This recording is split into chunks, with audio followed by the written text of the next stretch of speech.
All right, now that we talked about the noble gas and wanting to be a noble gas, why would you say then that group 1? I told you group 1 is the most reactive of every element. I didn't tell you why though. So someone tell me why. Why is group 1 the most reactive of any element? Because what? I hear a few people talking on me. It only has one electron, yes. So what does it want to do with that one electron? Give it away. Right? If sodium gives away its one electron in its outer shell, it will become like neon, the noble gas before it. All right, so that's why group 1 is so reactive. It wants to get rid of, it only has one electron in that outer shell. So it wants to give it to someone else, to another element, to another atom. All right, so that's why group 1 is the most reactive of all. It wants to get rid of that extra electron. Any questions on P? All right, D block. Don't worry, we're not going through every row on the D block. We're just going to group them together. All right, so D block we know are called transition metals. They're all going to share similar properties together. Conductivity. They're going to have high conductivity because they're metals. So that means they're going to conduct electricity. Luster means they're going to have some shine. Malleability, we learned this one before, being hammered into thin sheets. Their size is similar. These are the ones we're going to be talking about in this chapter. Similar size, electronegativity, ionization energy, and then their melting and boiling points are going to be similar. They have multiple oxidation states, which means they have multiple charges. So that's what makes the transition metals a little bit harder to classify. Because sometimes they're going to give up 2 electrons, sometimes 1, sometimes 3. It all depends on who it bonds with. But the important thing to know, they are all metals. We know that. They're all transition metals, they're all metals. So they are all going to lose electrons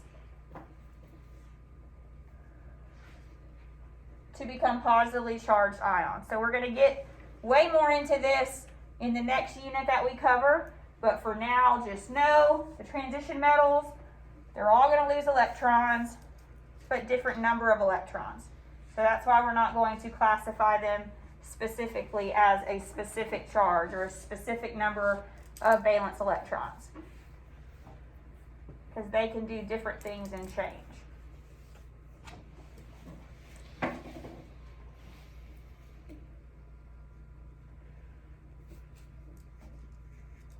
Any questions on the D block?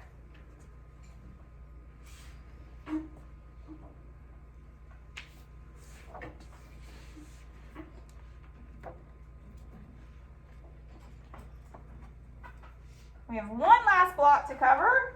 What's that called? Or what room is that? F block. F block.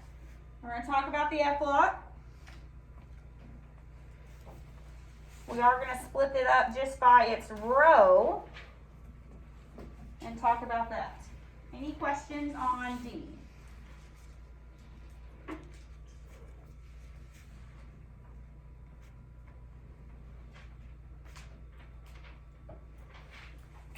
All right, so the F block, we call these the inner transition metals because they fit inside our transition metals. Okay, we know that based on our electron configurations when we talked about the F block in the last unit.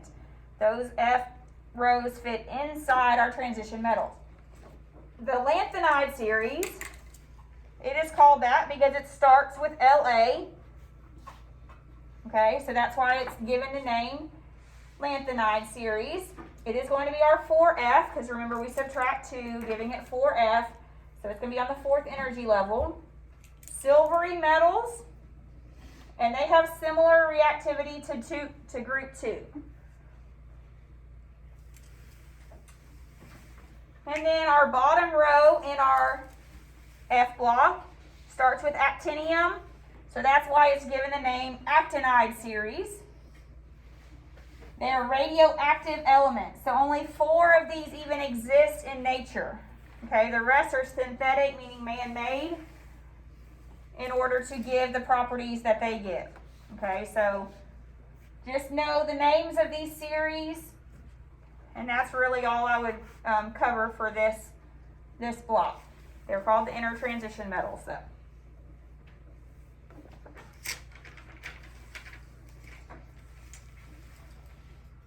Any questions on F?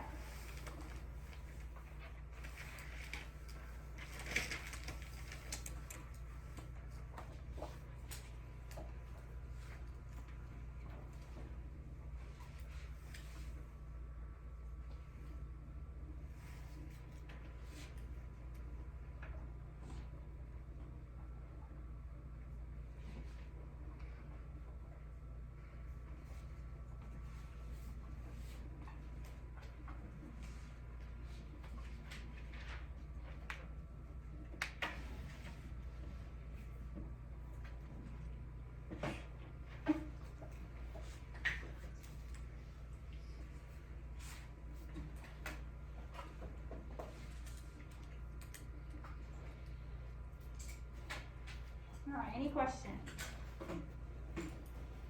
Okay, we're not going to do the spell reader. We're going to watch one short video real quick that's going to give us information on what's called the effective nuclear charge. So this effective nuclear charge is saying how much the nucleus on specific elements is going to have an effect on those electrons that are on that outer shell. Because we know the nucleus is positively charged, right? And we know our electrons are all negatively charged around our nucleus. So it would make sense that these electrons are all going to want to be attracted to our positively charged nucleus, right? But we have a problem. Because those outer electrons also have other electrons on energy levels between the nucleus and the farther outside valence electrons. So even though the electrons all should want to be attracted to that positively charged nucleus, we have these other electrons and energy levels between the nucleus and that outer shell. All right, so here we have our nucleus, and here we have our energy levels. So if I'm talking about an electron way out here, but then I have an electrons on these inner shells, there's going to be some repulsion happening, right, between the electrons out here and the electrons on the inner shells, because they're like charges. So they're going to start repelling each other. All right, so what we're going to be dealing with in this chapter is what's called the effective nuclear charge, meaning how effective is this positively charged nucleus on my outer electrons. That's going to help us understand our periodic trends going forward. So we're going to watch this quick video of her calculating this effective nuclear charge, and then it will make sense more on why we do our trends.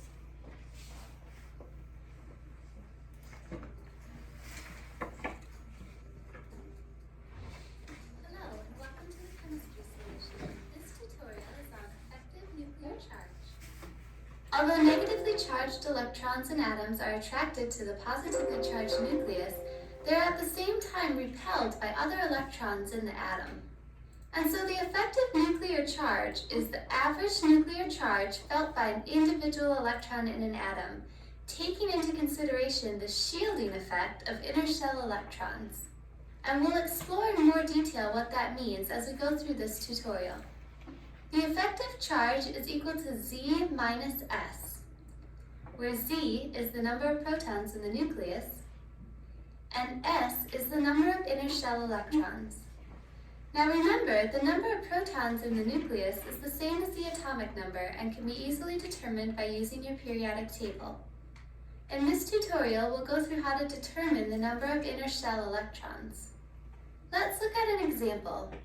What is the effective nuclear charge felt by an electron in the N equals 3 shell of sulfur? Remember that the effective charge is equal to the number of protons in the nucleus minus the number of inner shell electrons. The atomic number of sulfur is 16, and that means sulfur has 16 protons in the nucleus. Now let's start diagramming the electrons around the nucleus of sulfur. Remember that for a neutral atom, the number of electrons is equal to the number of protons. And so a neutral sulfur atom has 16 electrons. Remember that the N equals 1 shell of sulfur can hold 2 electrons. We now need to place 14 more electrons around the nucleus of sulfur.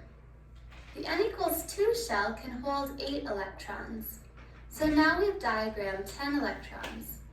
The N equals 3 shell can hold 14 electrons total, but because sulfur only has 16 electrons and we've already diagrammed 10 of them, there will only be 6 electrons remaining to put into the N equals 3 shell. Now the question is asking us what the effective nuclear charge is felt by an electron in the N equals 3 shell. That means that both the N equals 2 and N equals 1 shells are inner shells. And so the number of inner shell electrons is equal to 10. This makes the effective charge for an electron in the N equals 3 shell of sulfur equal to 6. Now whenever you are looking for the effective nuclear charge felt by an electron in the outermost shell of an atom, and in sulfur the outermost shell is the N equals 3 shell, the effective charge will always be equal to the group number on the periodic table. But in some cases, you'll be asked to find the effective charge for an electron not in the outermost shell. So let's go through how we would do that. And we're going to use pretty much the same method. Alright, I'm pausing it here. Oops. I'm not going to make you calculate that like that. I just want, alright, I want us to look over this effective nuclear charge. So once again, the nuclear charge is how strong that nucleus is on those outer valence shell electrons. Okay, so we just saw here when she worked it out, for sulfur, sulfur had an effective nuclear charge of 6. Well, how many valence electrons does sulfur have? 6. It's in group 16. Remember, we're going to just count them up and you can remember it. 1, 2, skip the D, transition metals. 3, 4, 5, 6, 7, 8. Okay, so sulfur, right there, has 6 valence electrons, also an effective nuclear charge of 6. So if you ever do this, if you do this exercise for any of the elements, you will always get the effective nuclear charge to be equal to the number of valence electrons. Okay, so that's easy to remember. Your effective nuclear charge is always increasing as you move farther across the periodic table. Okay, so we're not going to have you be calculating this and things, but just know, you're not going to have to show your calculations, I should say, but know that your effective nuclear charge is going to be equal to your number of valence electrons. All right, and then we'll be talking about this in this chapter and using the effective nuclear charge to explain why our periodic trends occur. All right, let me get back to the notes. We have 2 trends we're going to talk about today. There are 5 altogether, but we're just going to discuss 2 today and then leave the other 3 for next week. It's a very short chapter. All that's left is talking about 5 trends, okay? So we're going to talk about 2, say the next ones for next week. So the first one we're going to talk about is the atomic radii. Atomic radius, okay? What this is talking about is what is the radius of the atom. The way that this is measured is half the distance between the nuclei of identical atoms that are bonded together. You might be, what in the world? So, if I have a hydrogen and another hydrogen bonded together, and my distance between my radii, let's say 10 micrometers, whatever it is, obviously your radius would just be half of that distance. So it's basically just what you would imagine, right? Half the distance of the diameter of the atom as well. Okay, but all it's talking about is how big that atom is.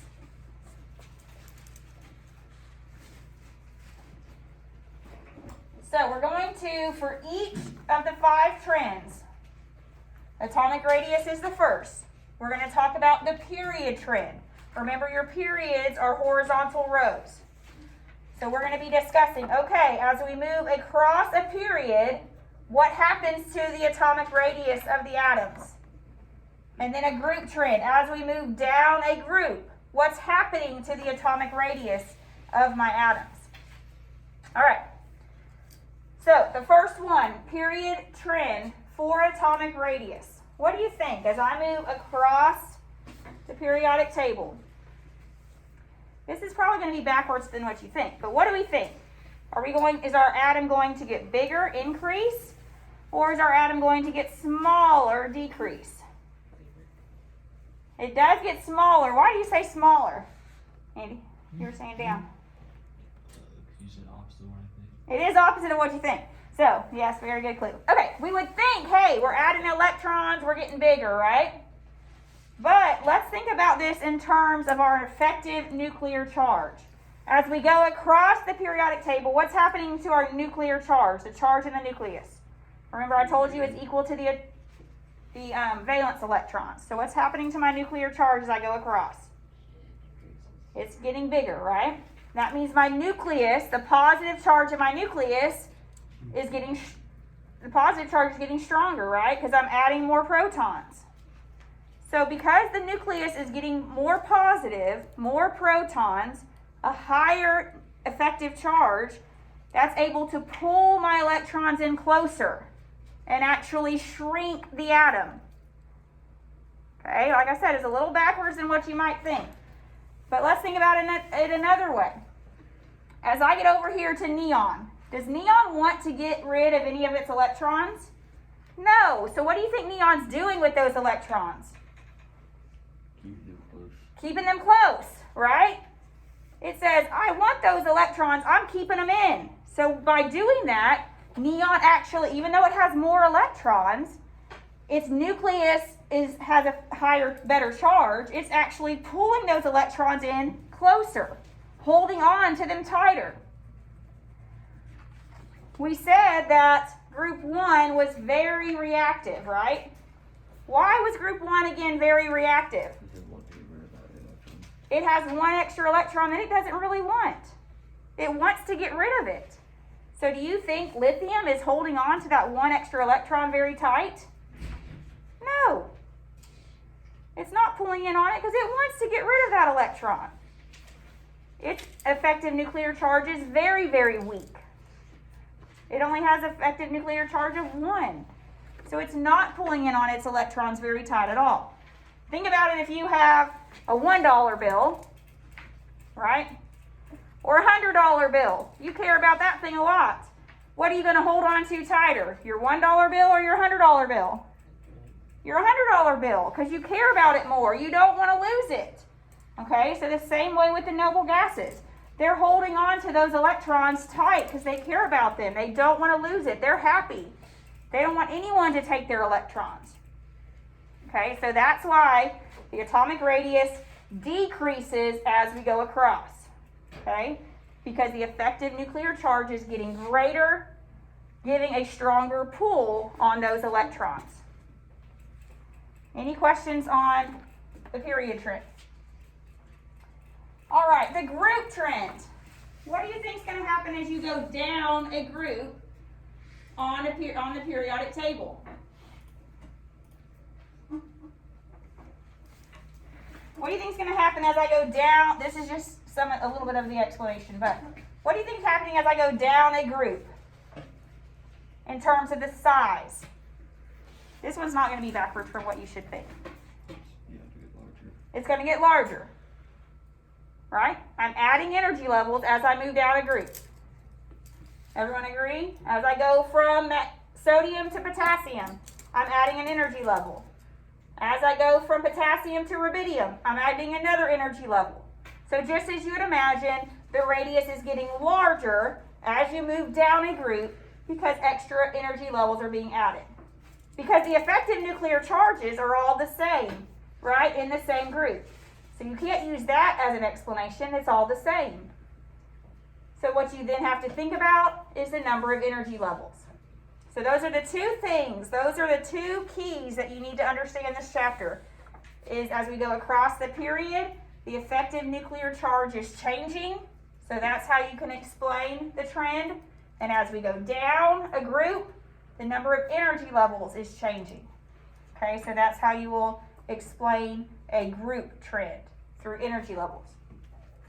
All right, so that is atomic radius.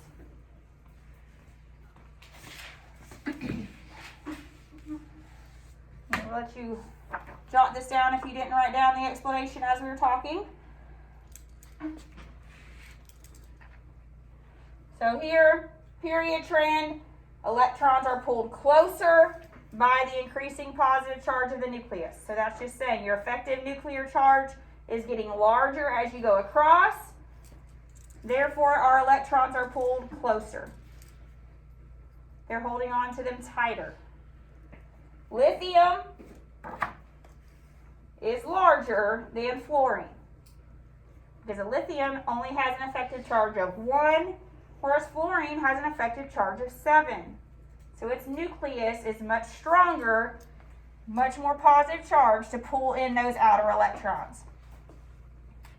The group trend right here, as atoms occupy sublevels and higher energy levels. So we're adding on energy levels, we're moving farther from our nucleus with each additional energy level. Therefore, the size of the atom is going to increase. Whenever we do these trends, we might practice some that aren't in the same group, aren't in the same period, but in general, I'm always going to give you elements to compare going across a period or down a group.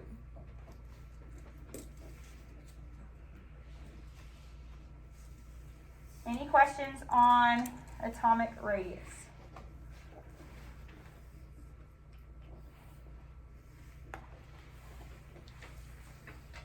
All right, we're going to cover one more today, and then we will be done.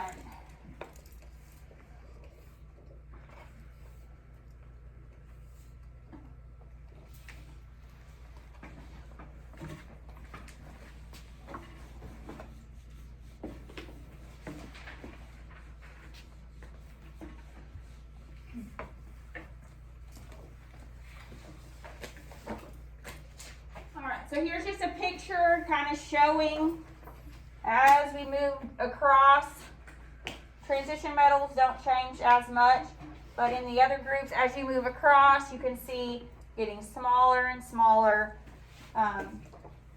with the exception of the noble gases over there. All right, last one to cover today is ionization energy. You'll see it abbreviated sometimes IE. What the ionization energy is the energy required to remove one electron from the outer shell. So basically, you're taking one valence electron away from the atom.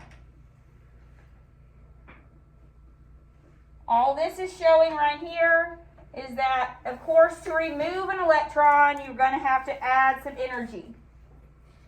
When I take an electron away, I get a positively charged atom because I'm removing one negatively charged particle.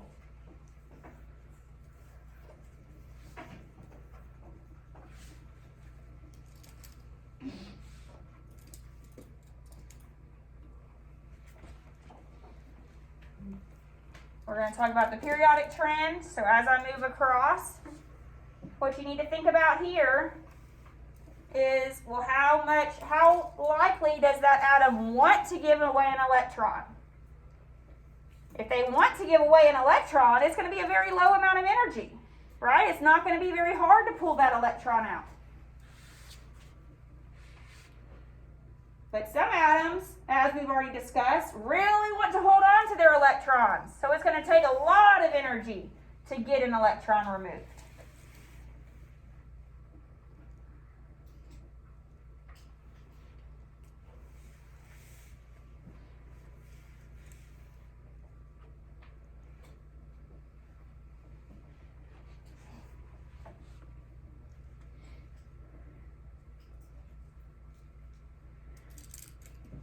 So now, let's talk about the period trend for ionization energy.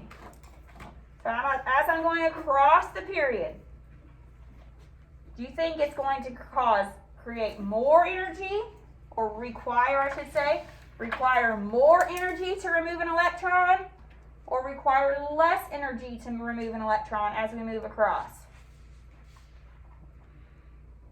More, right?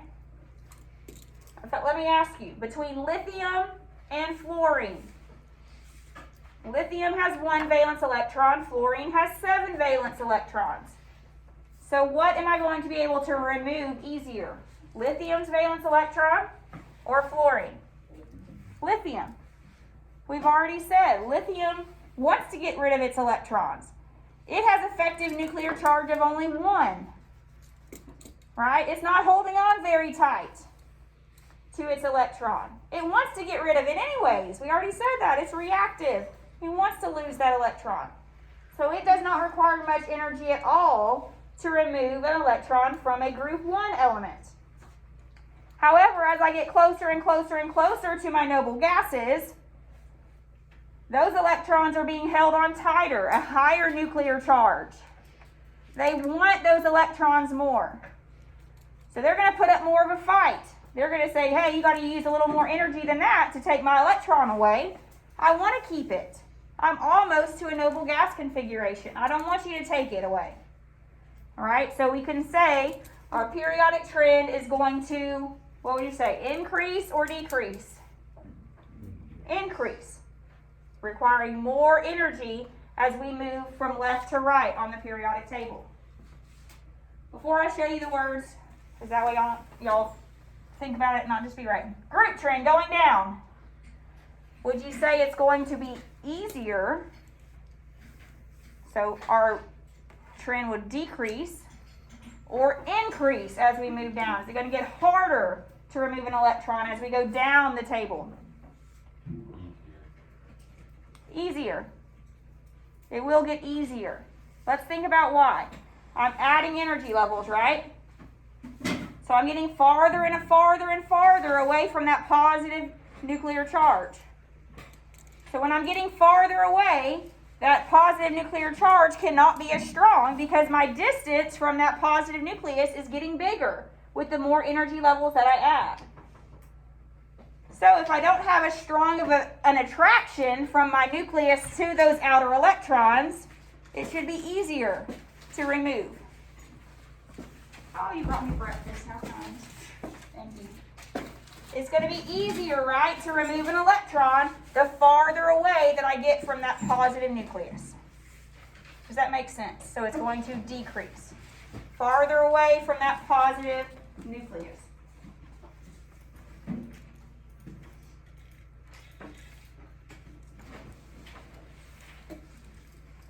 So here we go. Ionization energy is going to increase because of the positive charge, increasing positive charge of the nucleus. They're holding on to their electrons more the closer you get to that noble gas. They're putting up more of a fight. They don't want to let their electrons go because they want to gain electrons. So why would they easily give one away? They're trying to get more. Whereas over here, group 1, take my electron.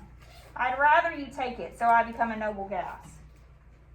Okay, so very easy to take electrons from group 1, very difficult to take electrons the closer you get to a noble gas. Going down, we just said we increase, as we go down the group, we increase the distance from the nucleus. When you're farther away, right, it's just like a magnet.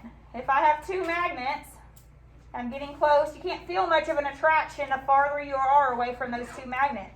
But as you get closer and closer and closer, you start feeling that pull more and more.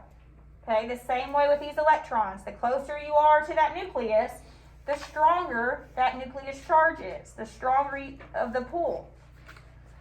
So if you get farther away, the attractive force decreases between the electrons.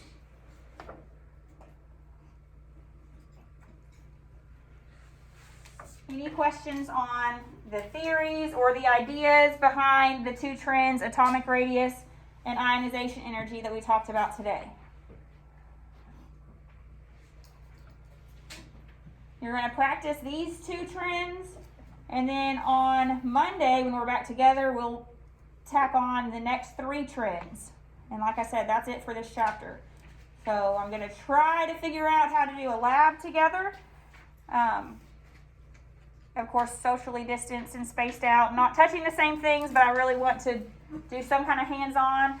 And then, of course, review, and we'll definitely get this test in before Christmas break. That way you won't have to try to remember all this over your 2-week break.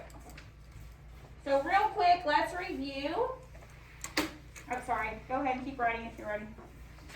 We're just going to do a couple practice together using the trends that we just discussed and ranking them.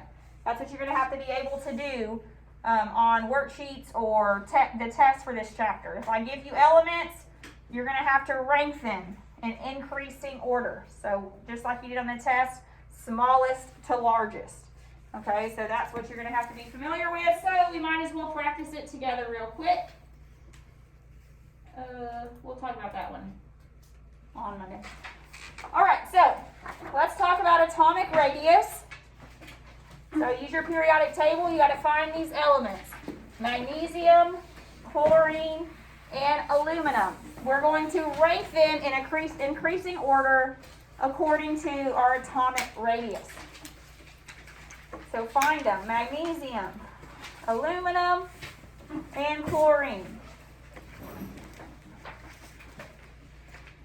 So we need to start with the smallest first. Of those 3 elements, which element is going to be the smallest of the smallest radius? Magnesium, chlorine, or aluminum? Chlorine, right? Remember, our radius decreases as we go from left to right. So of those choices, chlorine is going to be the smallest. What's going to be next? Aluminum would be next, followed by magnesium. So see how it works? You'll just find the elements. You have to remember the trend. Atomic radius decreases from left to right. The radius is getting smaller. So therefore the smallest would be chlorine. All right, let's do lead, silicon. There should be a comma there. 10. Lead, silicon, and tin. Make sure you know your elements, okay, for this test as well. So lead, silicon, and tin. All right, so which one of these is going to be the smallest? Silicon is closest to the top. It's closer. It only is on the 3rd energy level. So it would be the smallest. What's next? Tin, 5th energy level, followed by lead. Any questions on how to do this? Smallest to largest. Anytime it says increasing, smallest to largest. All right, now let's do ionization energy. Once again, increasing order. So we have beryllium, oxygen, and boron. Which one is going to have the smallest or the lowest ionization energy? Beryllium. Remember, ionization energy required to remove an electron. So the fewer electrons, the fewer valence electrons, the weaker the effective nuclear charge is, so the easier it is to take one of its electrons. So we would have beryllium first. What's next? Boron, oxygen. All right, now iodine, fluorine, and bromine. We're looking at the halogens here. So which one's going to have the weakest or require the lowest ionization energy to remove an electron? Should be iodine. The farther you are from that nucleus, the greater the distance away from the nucleus, the weaker the attractive force.